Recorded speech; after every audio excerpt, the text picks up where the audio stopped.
আজ সন্ধ্যাবেলা বাড়িতে পকোড়া বানিয়েছিলাম। আজকে পকোড়াটা আমি একটু আলাদাভাবে ম্যারিনেট করে করেছিলাম, কারণ অনেকটা পরিমাণে ধনেপাতা পেস্ট করে তাতে একটু কাঁচা লঙ্কা দিয়ে ভালোভাবে পেস্ট করে ওটা আমি মাংসতে দিয়েছিলাম। ধনেপাতার পরিমাণটা অনেকটাই ছিল, কারণ আমার এক পিসির কাছ থেকে শুনেছি নাকি এতে একটা মাংসের আলাদা ফ্লেভার হয়। তারপরে তো গোলমরিচ গুঁড়ো, আদা রসুনের পেস্ট, একটা পেঁয়াজ কেটে পেস্ট করে দিয়েছিলাম, ডিম, কর্নফ্লাওয়ার এগুলো মাখিয়ে তারপরে আমি মাংসটা ফ্রাই করলাম। দোকানের পকোড়া খেতে তো আমার একদমই ভালো লাগে না, কারণ ওটাকে ফুলিয়ে ফাঁপিয়ে অনেক বড় করে দেয়, আমার খেতে একদম ভালো লাগে না। বাড়ির পকোড়া সবসময়ের জন্যই আমার খেতে ভালো লাগে।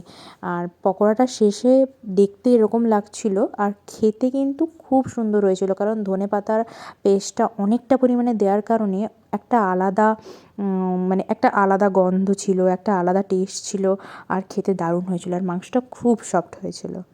তোমাদের কেমন লাগলো অবশ্যই কমেন্টে জানিও।